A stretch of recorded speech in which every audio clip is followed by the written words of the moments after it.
Bismillahirrahmanirrahim. Assalamualaikum warahmatullahi wabarakatuh. Alhamdulillahi rabbil alamin. Wabihi nasta'inu ala umuri dunya waddin. Wa sallallahu ala nabiyyina wa sayyidina Muhammadin wa ala alihi wa sahbihi ajma'in. Amma ba'd. Kita panjatkan puja dan puji syukur kehadirat Allah Subhanahu wa taala. Pada kesempatan sore yang berbahagia kali ini, kita masih kembali diberi kekuatan, kesehatan, hidayah serta taufik dari Allah Jalla wa Ala, sehingga kita bisa kembali menghadiri pengajian rutin menjelang buka puasa di Masjid Manarul Ilmi di Komplek Pondok Pesantren Tunas Ilmu di Desa Kedung Buluh Purbalingga ini. Kita berharap semoga Allah Subhanahu wa taala berkenan untuk melimpahkan kepada kita semuanya ilmu yang bermanfaat sehingga bisa kita amalkan sebagai bekal untuk menghadap kepada Allah Jalla wa Ala. Amin. Salawat dan salam semoga senantiasa tercurahkan kepada junjungan kita Nabi Agung Muhammad sallallahu alaihi wasallam, kepada keluarganya, sahabatnya dan umatnya setia mengikuti tuntunannya hingga akhir nanti. Seperti biasanya, sebelum kita mengawali kajian hari ini, kita akan membaca surat yang mulia, surat At-Takatsur. Semoga Allah Subhanahu wa taala memberkahi majelis kita. أعوذ بالله من الشيطان الرجيم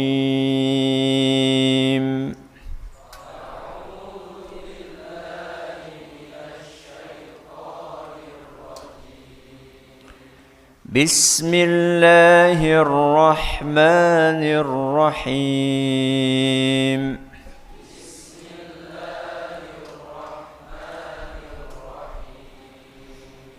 ألهاكم التكاثر حتى زرتم المقابر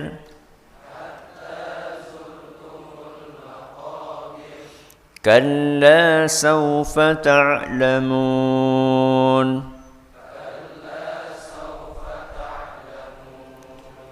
ثم كلا سوف تعلمون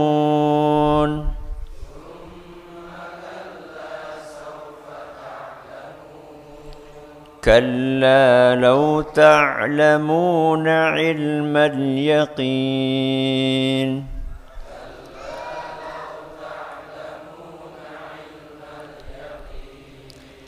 لترون الجحيم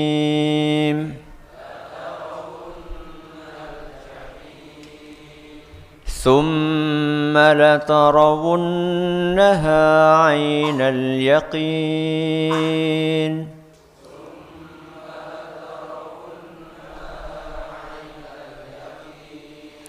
ثم لتسألن يومئذ عن النعيم.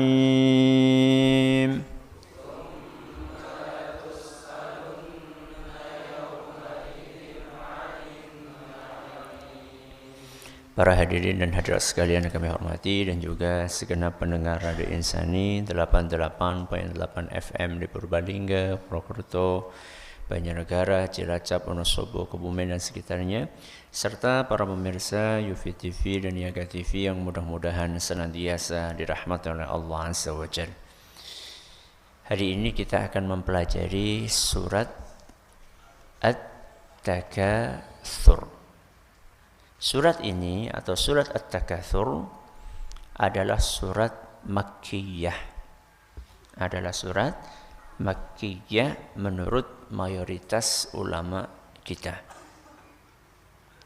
Adapun jumlah ayatnya ada berapa? Ada 8 ayat. Allah Subhanahu wa taala mengawali surat ini dengan firman-Nya, Alhaakumut takatsur. Kalian telah dilalaikan. Kalian telah dilalaikan dengan berbangga-banggaan. Kalian telah dilalaikan dengan saling membangga-banggakan. Kalian di sini maksudnya sinten? Manusia. Sedikit atau banyak? Banyak manusia atau sedikit manusia yang lalai? Banyak. Sekedar untuk menggambarkan bagaimana banyaknya manusia-manusia yang lalai, kita dengarkan hadis yang diriwayatkan oleh Imam Bukhari dan Muslim, di mana Rasulullah sallallahu alaihi wasallam bersabda, yaqulullahu azza wa jalla, Allah subhanahu wa ta'ala berfirman. Ini namanya hadis qudsi. Ya Adam. Allah berfirman memanggil Nabi Adam. Wahai Adam. Fayaqulu labbaika wa sa'daika wal khairu fi yadaik. Maka Nabi Adam pun begitu dipanggil oleh Allah subhanahu wa ta'ala, beliau langsung berkata, aku mendengar panggilanmu, aku mengharap pertolonganmu, karena seluruh kebaikan ada di tanganmu. Lalu Allah berfirman, akhrij ba'than nar. Wahai Adam, pilahkan, dipilah dan dipilih, pilahkan para calon penghuni neraka dari keturunanmu. Disuruh memilah-milah. Ini yang neraka, ini yang surga, ini neraka, ini surga. Tentunya dengan takdir dari Allah subhanahu wa ta'ala. Maka Nabi Adam pun bertanya, wa ma ba'tsun nar? Jumlahnya berapa ya Allah? Jadi dari sekian banyak keturunanku ini, yang akan engkau masukkan ke neraka itu seberapa? Maka Allah pun menjawab, min kulli alfin tis'ami'atin wa tis'atan wa tis'in. Setiap 1000 orang 999 penghuni neraka. Setiap 1000 orang. Yang penghuni surga berapa? 1. Berarti yang lalai dari 1000 berapa? 999. Hadis riwayat Bukhari dan Muslim. Apa yang menyebabkan mereka lalai? At-takatsur. At-takatsur ini diambil dari kata katsir. Katsir itu artinya banyak. Banyak itu telah melalaikan kalian. Berarti kita nggak boleh punya yang banyak gitu. Anak banyak, istri banyak gitu. Harta banyak, boleh atau tidak? Di sini yang melalaikan kalian bukan banyaknya. Akan tetapi yang melalaikan kalian adalah at-takatsurnya. At-takatsur kata para ulama artinya adalah saling membanggakan dengan kebanyakan yang mereka miliki. Jadi yang membuat manusia lalai itu adalah saling membanggakan, saling pamer. Ki nyong akeh dewek gitu lah. Kosikur semono gitu lah. Saling membanggakan. Saling membanggakan inilah yang membuat kalian lalai. Membanggakan apa? Gak disebutkan di sini. Berarti semua yang akan membuat kalian lalai dengan berbangga-banggaan itu, ini berbahaya. Apa saja Ustaz? Wah banyak. Harta, ya. Apalagi anak, jabatan,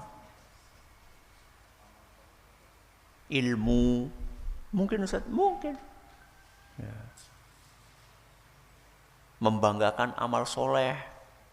Ya. Nyong wis ndawut kok lho Ramadan pe kaya kowe. Nyong sih wis ndawut. Ya. Saling apa? Membanggakan. Berarti rasa ndawut bukan. Yang dipermasalahkan di sini adalah saling membanggakannya itu. Bukan amalnya yang bermasalah. Bukan hartanya yang bermasalah. Bukan anaknya yang banyak yang bermasalah, bukan. Yang bermasalah saling membanggakan. Yang kemudian ini membuat orang jadi lalai. Konsentrasinya jadi tidak terfokus kepada amal dan ibadahnya. Saling membanggakan miliknya jadinya. Seakan-akan anak akeh wis mesti keren, wis mesti soleh gitu. Kan belum tentu. Tergantung anaknya itu diperhatikan atau tidak. Kan banyak orang anaknya akeh tapi terlantar pendidikannya. Ya Masya Allah produktif banget, setahun. Bagus. Tapi mana perhatian kepada anak-anak tersebut? Pendidikannya bagaimana? Ya, adabnya bagaimana? Pengajarannya bagaimana? Ya. Saling membanggakan harta, membanggakan ilmu, membanggakan amal, membanggakan jabatan, membanggakan pembantu. Apa Ustaz? Iya. Ada orang itu pembantunya 600 orang. Pembantu 600, bayangkan. Ngapa boyo, mesam. Rumahnya itu 27 lantai. Tingkat 17. Mulanya pembantunya berapa? 600. Ada yang membanggakan sepatu. Koleksi apa? Sepatu. Ada orang koleksi sepatunya 3.000 pasang. 3.000 pasang. Sampai dimuseumkan. Ya, ketika mati itu dimuseumkan. Matinya sanggup sepatu. Na'udzubillah min dzalik. Alhaakumut takatsur. Ya. Dan biasanya orang itu lalai itu berproses, orang ujuk-ujuk. Ya. Jadi mungkin pertama kali pas rezekinya masih biasa-biasa saja, Masya Allah. Berangkat ke masjid ya sebelum azan lah. Sudah apa? Berangkat ke masjid. Supaya bisa sholat sunnah. Nanti begitu order mulai tambah, ya, engkau lah ngenteni komat. Ngenteni apa? Komat. Padahal kemarin biasanya sebelum azan sudah berangkat. Begitu ordernya tambah, harus bungkusi, harus ini, ya engkau lah. Kan lumayan, maghrib karo, azan karo komat kan lumayan, bisa bungkusi oleh pira gitu. Nanti lama-lama apa sholat nang rumah baik apa ya? Lama-lama apa dikurangi baik sholatnya ya? Lama-lama orang sholat. Itu proses namanya. Jadi ketika rezeki kita semakin bertambah, kita harus waspada itu. Bukan berarti enggak boleh rezeki kita tambah, boleh. Tapi jangan sampai membuat kita menjadi lalai. Dan biasanya lalai itu mengalami proses, orang ujuk-ujuk. Ya. Jarang orang itu dari tekun sholat tepat waktu langsung ujuk-ujuk tidak sholat sama sekali, itu jarang. Beruntunglah orang yang segera sadar.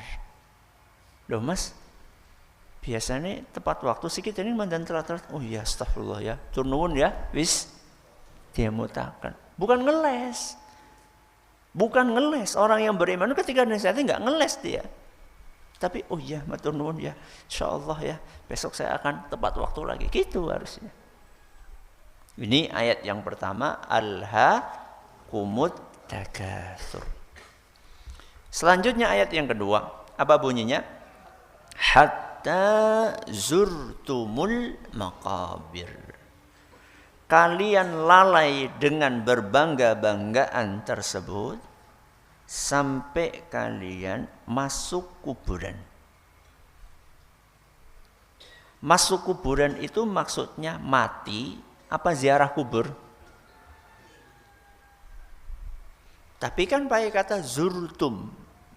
Zurtum itu adalah ziarah. Berarti yang mana? Mati apa ziarah kubur? Mati. Tetap yakin mati. Dua penafsiran ulama. Yang lebih kuat penafsiran yang pertama yaitu mati. Kalian akan lalai sampai kalian mati. Kalau memang sampai mati, kenapa kok pakai istilah zurtum? Ziarah. Yang namanya orang ziarah itu kembali atau tidak? Kembali. Ziarah kan datang terus pulang. Kalau orang yang sudah mati apa arep bali? Kok malam Jumat Kliwon disediani segar. Ya, kesenangannya apa mien ya, cisamsu apa maneh. Apa kayak gitu? Apakah orang yang mati masuk ke kuburan tidak akan pulang? Tidak akan kembali? Akan kembali. Bukan kembali ke rumah, tapi kembali kepada Allah. Orang yang sudah masuk ke kuburan itu tidak akan selamanya di kuburan. Ada saatnya dia akan dikembalikan untuk menghadap kepada Allah. Makanya di sini menggunakan kata zurtum. Kalian lalai sampai kalian ziarah kubur, sampai kalian mati. Kenapa digunakan kata ziarah di sini? Karena orang yang mati masuk ke kuburan tidak akan selamanya di situ, dia akan kembali kepada Allah Subhanahu wa taala. Dalam surat Al-Adiyat ayat 9. Surat Al-Adiyat ayat 9. Allah berfirman, "Afala ya'lamu idza bu'thira ma fil qubur." Apakah dia tidak tahu nanti saat manusia dibangkitkan dari kuburan, isi kuburan akan dibongkar, akan dikeluarkan. Berarti tidak akan selamanya di mana? Di kuburan. Makanya menggunakan kata zurtum. Ini penafsiran yang pertama. Zurtumul maqabir artinya adalah kalian lalai sampai kalian mati. Tidak sadar juga. Na'udzubillahi min dzalik. Atau penafsiran yang kedua, ini penafsiran dilemahkan oleh sebagian ulama, tapi enggak apa saya bawakan karena realita membuktikan adanya orang-orang seperti itu. Kalian lalai sekalipun kalian sedang ziarah kubur. Kalian tetap lalai sekalipun kalian sedang ziarah kubur. Kenapa Ustaz? Karena di zaman dulu orang itu ketika ziarah kubur bukannya mengingat mati, malah mereka membangga-banggakan nenek moyangnya.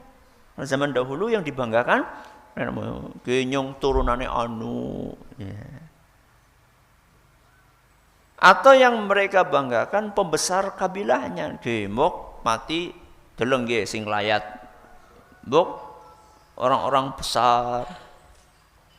Jadi bukannya orang ziarah kubur itu mengingat mati, mengingat akhirat, masih sempat-sempatnya dia membanggakan, menyombongkan diri.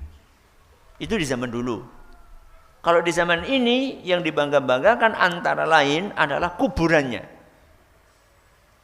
Yang dibanggakan apa? Kuburannya.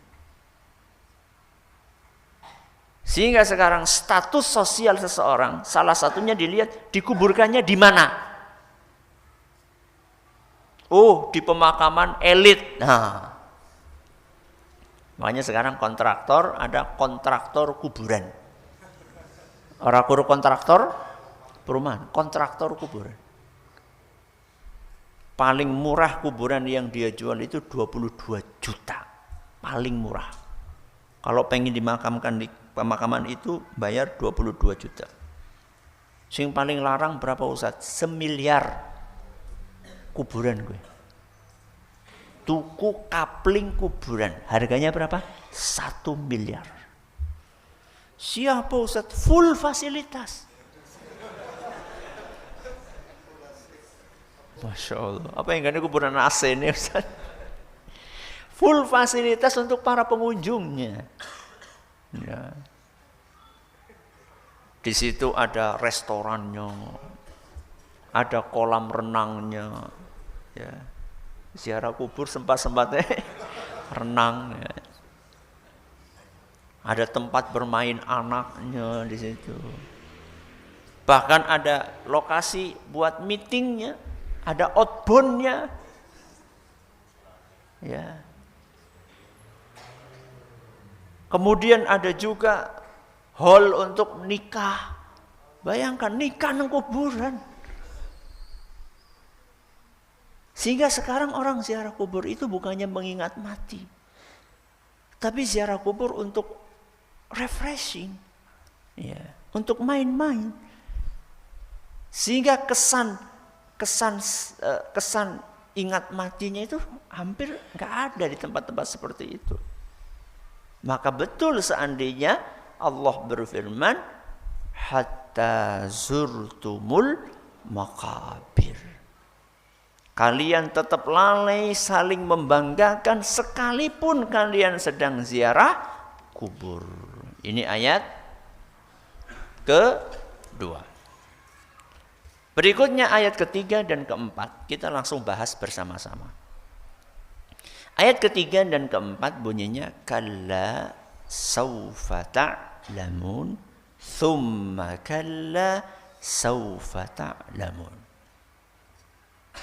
Ayat ketiga ini diawali dengan kata-kata kalla, jangan demikian. Ini peringatan dari Allah. Jangan begitu. Maksudnya kalian gak boleh lalai dengan berbangga-banggaan. Kalla, gak boleh seperti itu kalian. Ya. Kemudian diulangi lagi, summa kalla, jangan kayak gitu kalian. Saufa ta'lamun, kalian bakal mengetahui. Jangan begitu perilaku kalian. Kalian bakal mengetahui. Mengetahui apa? Kan gak disebutkan objeknya di sini. Mengetahui apa? Kalian bakal mengetahui, titik, nggak disebutkan mengetahui apa. Kata para ulama, maksudnya kalian bakal mengetahui akibat perbuatan buruk kalian. Jadi kalau kalian lalai, kalian tuh bakal mengetahui di kemudian hari akibatnya apa, dampak buruknya apa, efek negatifnya apa, kalian bakal tahu nanti.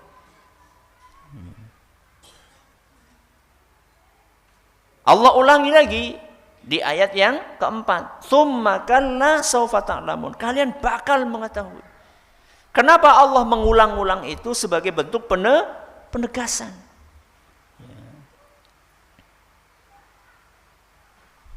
Orang yang lalai itu diingatkan sekali, sering tidak cukup.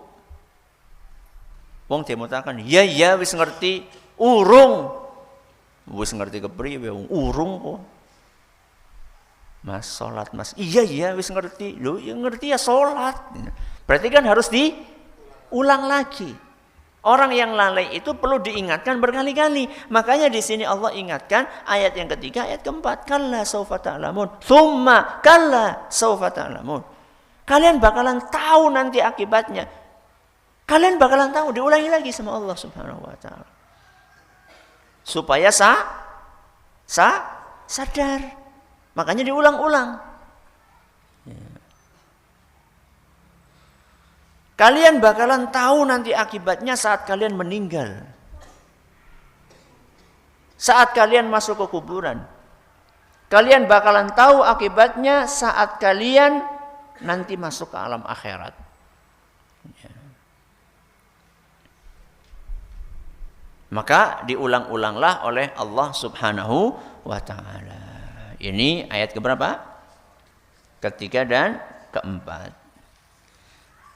Ayat berikutnya adalah ayat kelima. Ayat keberapa? Ayat kelima. Ayat yang kelima bunyinya adalah kalla. Diulangi lagi kalla. Ya.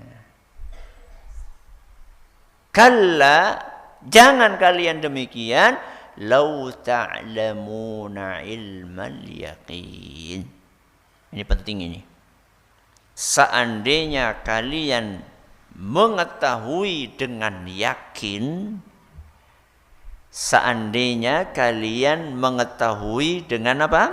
Yakin, niscaya kalian tidak akan berbuat demikian. Jadi di sini Allah memberikan resep supaya kita tidak lalai. Supaya tidak lalai kita harus punya ilmal yakin. Kita harus punya ilmu yang bisa menumbuhkan keyakinan. Bagaimana supaya tidak lalai? Belajar, pelajari agama ini. Sinau sing bener, ngaji supaya tidak lalai. Orang lalai itu karena minim ilmu.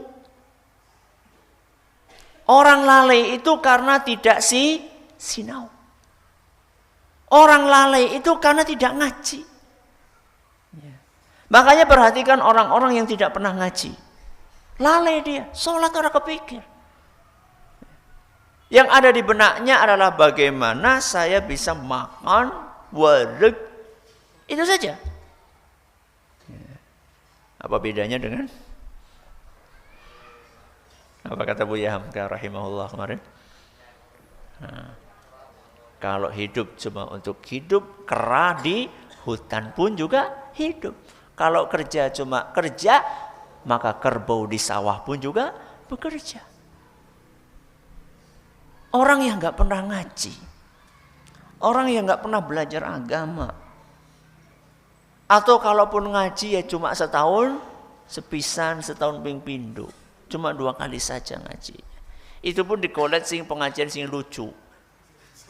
Nek ora lucu ora payu.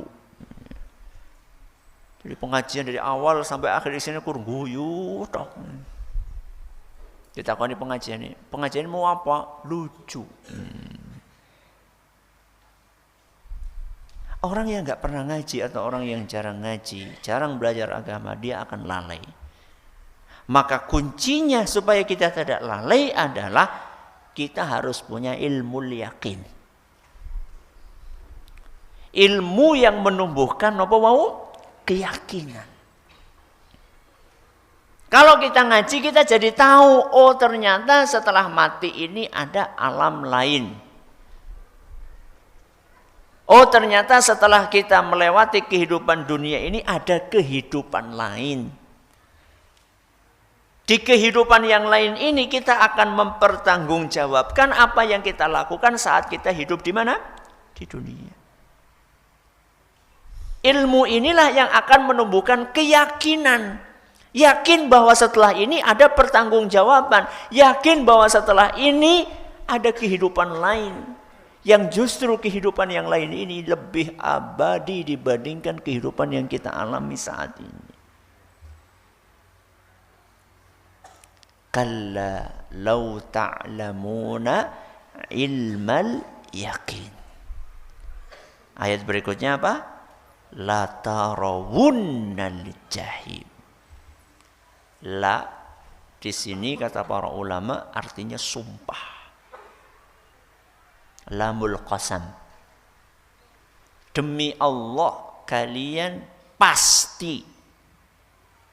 Ada nun taukid la tarawunna.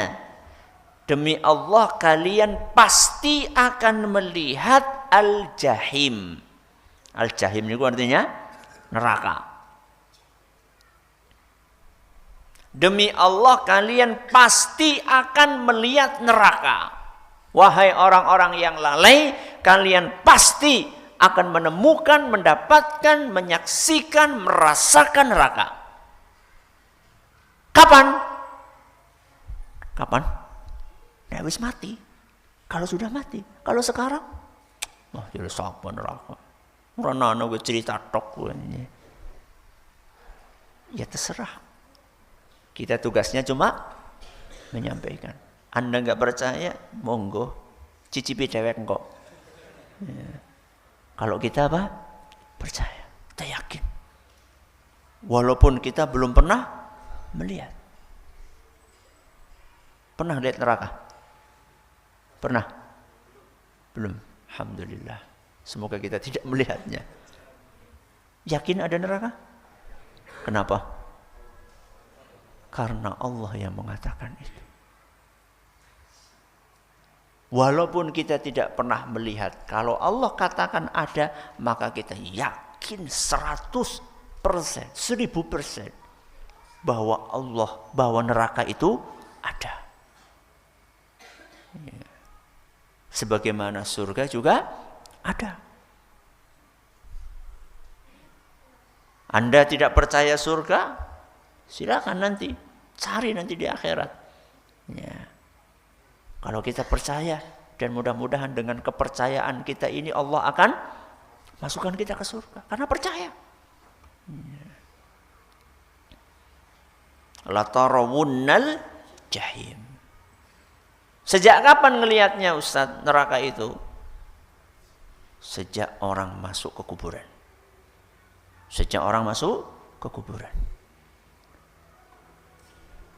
Rasulullah sallallahu alaihi wasallam bersabda dalam sebuah hadis yang diriwayatkan oleh Imam Bukhari dan Muslim, inna ahadakum idza mata, sesungguhnya kalian itu kalau mati, urida alaihi maq'aduhu bil ghadati wal 'ashi, kalian itu nanti kalau mati akan diperlihatkan tempat tinggalnya di neraka atau surga setiap pagi dan sore. Kalian nanti kalau mati, saat kalian berada dalam kuburan, setiap pagi dan sore kalian akan dikasih tahu, itu loh tempatmu. Kalau ahli surga ya diperlihatkan tempatnya di surga. Kalau ahli neraka ya akan diperlihatkan tempatnya tuh di neraka. Sejak kita masuk ke kuburan kita sudah tahu apakah kita akan ke surga atau ke neraka. Dan mereka yang diperlihatkan tentang sisa neraka, dia akan tersiksa sampai hari kiamat. Dengan kengerian yang dia saksikan. Bahkan dalam hadis riwayat Ahmad dan dinyatakan sahih Imam Hakim dan Imam Al-Albani, bahkan dibukakan pintu ke neraka sehingga masuk hawa panas ke kuburannya. Sebagaimana orang yang beriman, dia akan berbahagia di kuburannya karena dia setiap pagi dan petang akan perlihatkan, itu loh tempatmu di surga. Bukan cuma diperlihatkan, dibukakan pintu ke surga sehingga akan menghembus hawa sejuknya, wanginya surga ke kuburannya. Ya. Sejak orang masuk di mana? Kuburan. Apalagi nanti kalau sudah terjadi hari kiamat. Ya. Betul-betul akan menyaksikan neraka jahanam. Dan ada cara membaca yang keliru. Jadi ayat ke-5 dan keberapa?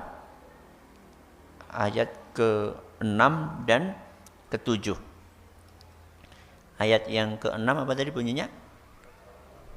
Kalla la ta'lamuna ilmal yaqin. Terus la tarawunnal jahim. Ini bacanya tidak seyogyanya disambung. Ya, seharusnya tidak disambung. Ayat ke-5 sama ke-6 ini kalau baca jangan disambung. karena nanti maknanya akan berubah. Kalau Anda sambung, kalla law ta'lamuna ilmal yaqini la tarawunnal jahim, nanti maknanya hanya orang-orang yang punya ilmu dan keyakinan itulah yang akan melihat neraka. Berarti sing orang dua ilmu, orang dalam neraka. Berarti penak sing endi? Nah, kan? Bahaya. Ya.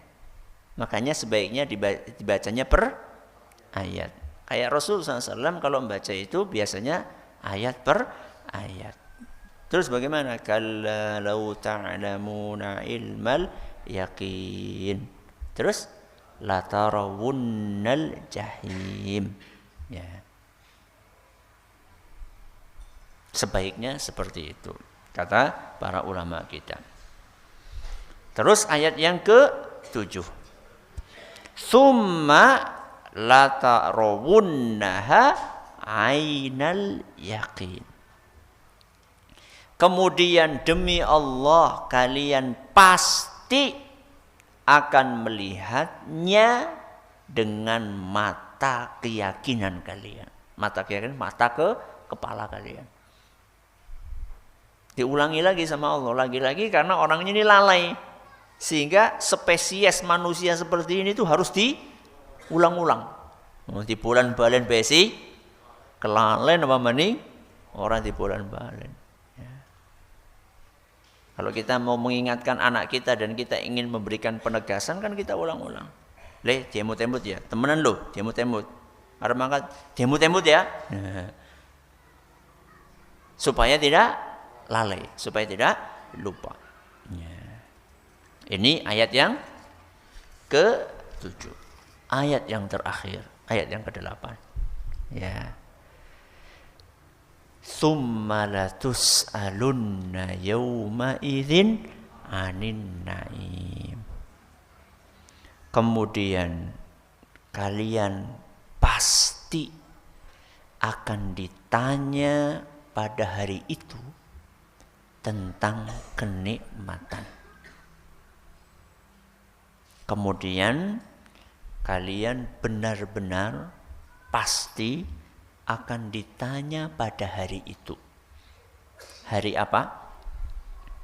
Hari apa? Hari kiamat. Nanti pada hari kiamat masing-masing dari kita akan ditanya oleh Allah. Ditanya dan harus jawab. Ditanya dan harus jawab, bukan cuma ditanya saja.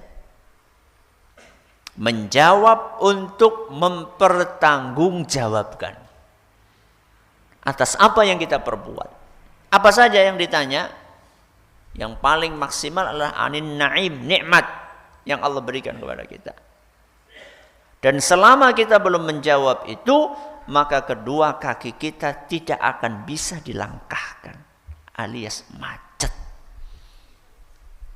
Allah sampaikan, Rasulullah sallallahu alaihi wasallam sampaikan itu dalam hadis riwayat Tirmidzi. Dan beliau menyatakan hadis ini hasan sahih. Kata Nabi kita Muhammad SAW, la tazulu qadama abdin yawmal qiyamati hatta yus'al. Kedua kaki anak Adam tidak bisa digerakkan pada hari kiamat. Kedua kaki anak Adam tidak bisa dilangkahkan, tidak bisa digeserkan pada hari kiamat sampai dia ditanya an umurihi fima afnah. Yang pertama, umurnya untuk apa?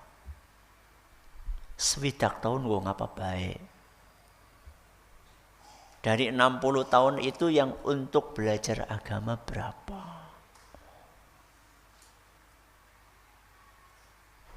Dari 60 tahun itu yang digunakan untuk ibadah berapa? Yang digunakan untuk maksiat berapa? Itu semuanya akan ditanya oleh Allah Subhanahu wa ta'ala. Jangan sampai kemudian kita nanti akan kebingungan untuk menjawab pertanyaan-pertanyaan tersebut di hadapan Allah Azza wa Jalla. Maka bersyukurlah yang masih muda. Tapi yang sudah tua jangan putus asa, masih ada kesempatan. Ya. Karena sesungguhnya akhir yang baik itulah yang akan menentukan kehidupan seseorang. Anda yang masih muda, jangan lalai.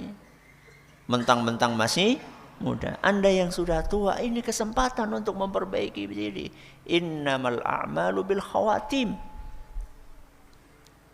Ukuran baik orang atau tidaknya, ukuran baik atau tidaknya seseorang itu adalah akhirnya bagaimana.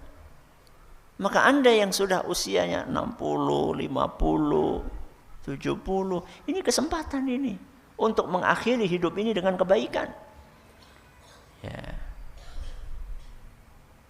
Ini yang pertama akan ditanya apanya? Umurnya. Yang kedua an ilmihi fi ma fa'al. Yang kedua adalah ilmunya. Sudah diamalkan atau belum? Jadi tadi kita di awal motivasi ngaji. Ayo ngaji. Hadir pengajian sinau agama. Itu gak cukup. Setelah kita punya ilmu, mana yang kita amalkan dari ilmu ini? Ya. Kita sudah belajar tentang keutamaan membaca Al-Quran. Berapa waktu yang kita gunakan untuk membaca Al-Quran? Kita sudah belajar tentang kewajiban membayar zakat. Sudahkah kita praktikkan itu? Kita sudah belajar tentang pentingnya sholat berjamaah di masjid. Sudahkah kita praktikkan itu? Ibu-ibu sudah belajar tentang wajibnya berpakai jilbab. Sudah dipraktikkan atau belum? Itu semuanya akan ditanya di hadapan Allah Subhanahu wa ta'ala. Anda sudah belajar ini, sudah diamalkan belum? Wisinau kiye sudah dipraktikkan atau belum? Sudah tahu riba haram ditinggalkan atau tidak? Ya. Sudah tahu bahwa zina itu enggak boleh, sudah kamu tinggalkan atau belum? Ini semuanya akan ditanya nanti pada hari kiamat. Kemudian yang ketiga, wa an malihi min aina iktasabahu wa fima anfaqa. Pertanyaan yang ketiga adalah tentang hartanya. Pertanyaan tentang harta ini spesial. Pertanyaannya langsung dua sekaligus. Min aina iktasabahu, dari mana dia dapatkan harta itu? Wa fima anfaqahu, dan untuk apa dia gunakan harta tersebut? Lebih repot pertanyaannya dibandingkan tentang umur, lebih repot dibandingkan pertanyaan tentang ilmu. Kalau ilmu cuma ditanyakan diamalkan atau tidak. Kalau umur ditanyakan buat apa. Tapi kalau harta ditanyakan dari mana dan untuk apa, masuk dan keluarnya. Apakah cara mendapatkannya halal? Ya. Atau aslinya halal cuman kecampuran yang haram. Itu semuanya akan ditanya di hadapan Allah Azza wa Jalla. Ya. Ditanya dari mana, enggak cukup dari mana, untuk apa? Setiap rupiah akan ditanya oleh Allah, ini untuk apa? Ya. Untuk beli pulsa, pulsanya buat apa? Ya. Untuk hal-hal yang positif atau negatif? Untuk nonton apa? Nonton yang halal apa yang haram? Itu semuanya akan ditanya oleh Allah Subhanahu wa ta'ala. Jangan dipikir kalau kita setiap buka HP yang enggak benar-benar kita clear chat, kita hapus historinya, itu nanti terhapus. Enggak. Itu tercatat dengan rapi oleh para malaikat. Ya. Ma li hadzal kitabi la yughadiru saghiratan wala kabiratan illa ahsaha. Orang nanti akan terbelalak di hari kiamat ketika melihat buku catatannya. Subhanallah, yang besar, yang kecil, semuanya detail tertulis di situ. Jangan kita pikir kalau kita sudah clear history, ya, kita jejaknya sudah hapus. Enggak, ada semuanya tercatat. Dan itu akan kita pertanggungjawabkan nanti di hadapan Allah Azza wa Jalla. Ya. Min aina iktasabahu wa fima anfaqah. Duit yang dia dapatkan dari mana dan untuk apa. Kemudian yang keempat kata Nabi SAW, wa an jismihi fima ablah. Tubuh yang Allah berikan untuk kita, kita gunakan untuk apa? Ya. Tubuh yang Allah berikan kepada kita untuk apa? Kita dikasih oleh Allah Subhanahu wa taala mata untuk apa? Melihat yang dihalalkan atau yang diharamkan oleh Allah. Allah kasih kita telinga, telinganya untuk dengerin apa? Yang dihalalkan atau yang diharamkan oleh Allah. Sering dengerin Quran atau musik, itu nanti akan kita pertanggungjawabkan. Tangan yang Allah berikan kepada kita, kita gunakan untuk apa? Untuk berzikir, untuk beribadah, atau untuk hal-hal yang diharamkan oleh Allah Subhanahu wa taala.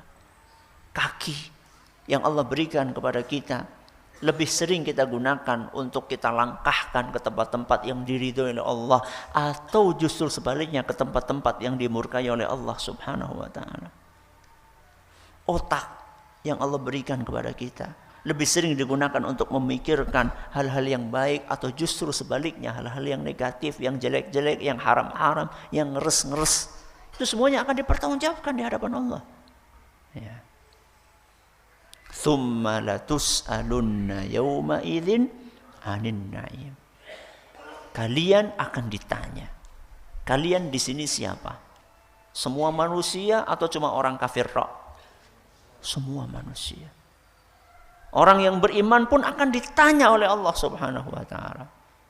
Cuman bedanya motifnya. Kalau orang kafir ditanya sebagai bentuk kecaman kepada mereka, ya, sebagai bentuk tekanan kepada mereka. Kalian sudah dikasih ini, dikasih ini, dikasih ini, kenapa kalian tidak syukuri? Itu motifnya pertanyaan buat orang kafir. Kalau orang yang beriman, mereka ditanya dalam rangka untuk mengingatkan kembali nikmat-nikmat Allah, sekaligus memberikan kabar gembira buat mereka. Kalian sudah dapat nikmat ini, kalian syukuri. Sekarang kalian akan mendapatkan balasan positif atas rasa syukur kalian. Itu bedanya. Jadi orang kafir ditanya, orang beriman pun ditanya. Cuman motifnya beda, tujuannya beda. Kalau ini untuk menekan dia, ya, untuk semakin menumbuhkan penyesalan yang tidak ada gunanya, sedangkan orang yang beriman untuk mengingatkan nikmat-nikmat Allah yang dulu pernah dia rasakan, sekaligus memberikan kabar gembira. Tsumma latus'alunna yawma idzin 'anin na'im. Nikmat yang mana yang akan ditanya? Semuanya. Yang terlihat, yang tidak terlihat. Yang terasa, yang tidak terasa. Yang ada di dalam tubuh kita, yang ada di luar tubuh kita. Nikmat yang sifatnya duniawi, nikmat yang sifatnya ukhrawi, semuanya akan ditanya. Nikmat yang sifatnya duniawi, kita punya kendaraan akan ditanya oleh Allah Subhanahu wa taala. Kita punya rumah akan ditanya oleh Allah Subhanahu wa taala. Kita punya rumah, kita punya sawah akan ditanya sama Allah. Kita punya HP akan ditanya sama Allah. Nikmat-nikmat yang sifatnya duniawi, yang sifatnya ukhrawi juga akan ditanya. Kita dapat hidayah oleh Allah Subhanahu wa taala, akan ditanya, apakah hidayah ini sudah kita syukuri dengan kita pertahankan hidayah tersebut sekuat tenaga atau tidak. Nikmat hijrah, kita bisa meninggalkan sesuatu yang negatif menuju sesuatu yang positif, akan ditanya oleh Allah, sudahkah kalian syukuri nikmat tersebut? Ya. Semuanya akan ditanya oleh Allah. Tsumma latus'alunna yawma idzin 'anin na'im. Bahkan hal yang remeh pun akan ditanya.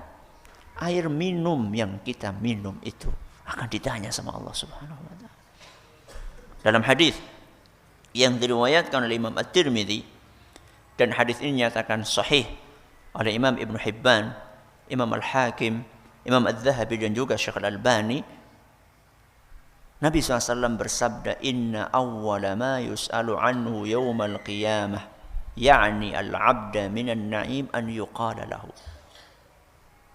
Pertanyaan pertama yang akan disampaikan kepada seorang hamba pada hari kiamat tentang kenikmatan yang dia rasakan dahulu ketika di dunia, adalah alam nusihha laka jismak. Bukankah tubuhmu telah kami jadikan sehat? Kesehatan ini akan ditanya. Mata kita sehat akan ditanya sama Allah. Otak kita sehat akan ditanya sama Allah. Orang yang lumpuh otaknya bisa hafal Al-Quran 30 juz. Orang yang lumpuh otaknya bisa hafal 30 juz. Masih kecil. 7 tahun, 8 tahun sudah hafal 30 juz. Otak kita sehat walafiat. Berapa juz yang sudah kita hafal? Itu akan ditanya.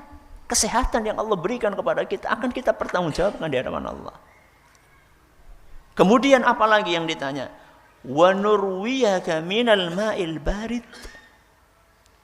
Bukankah engkau dahulu ketika di dunia bisa menikmati segelas air yang dingin yang bisa kalian minum? Itu akan dipertanggungjawabkan. Maka jangan kita bermudah-mudahan minum, gak habis dibuang, minum gak habis dibuang. Itu akan dipertanggungjawabkan. Sering kita melihat ada air mineral. Ya. Bukan separuh, coba diminum sepertiga terus ditinggal. Itu akan dipertanggungjawabkan. Itulah nikmat yang Allah berikan kepada kita. Jangan bermudah-mudahan dalam hal yang seperti itu. Ya. Orang di Afrika pada kehausan mereka. Di sini kita buang-buang air. Ya. Itu akan ditanya nanti pada hari kiamat. Rasulullah SAW selalu mengingatkan kita tentang adanya pertanggungjawaban tersebut.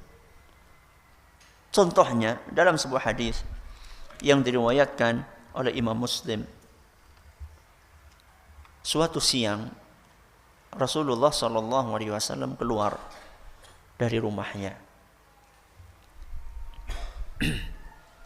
Ketika beliau keluar itu, beliau ketemu sama Abu Bakar dan ketemu sama Umar. Juga lagi keluar dari rumahnya.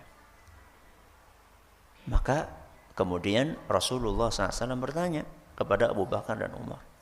Wahai Umar, siang-siang kayak gini. Wahai Abu Bakar, siang-siang gini kalian kenapa keluar rumah? Apa kata Abu Bakar dan Umar? Demi Allah ya Rasulullah, kami keluar ini karena lapar. Di rumah gak ada makanan. Abu Bakar dan Umar, manusia yang sudah dijamin masuk surga oleh Rasul SAW berdasarkan wahyu dari Allah. Siang-siang keluar rumah gak ada makanan di rumah. Maka begitu mendengar jawaban dari Abu Bakar dan Umar, maka Rasulullah SAW pun menjawab, demi Allah, aku pun itu yang menyebabkan aku keluar dari rumahku. Gak punya makanan. Manusia paling mulia di muka. Gak ada makanan yang dimakan di rumahnya.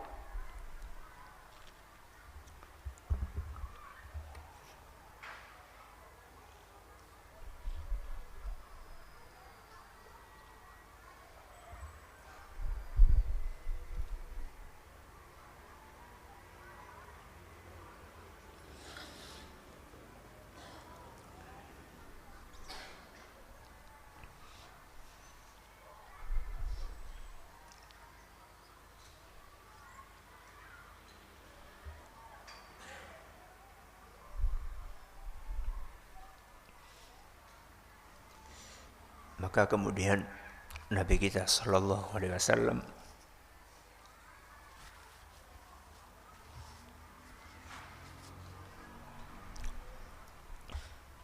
mengajak Abu Bakar dan Umar untuk bertamu ke rumah salah seorang sahabat dari golongan Ansar.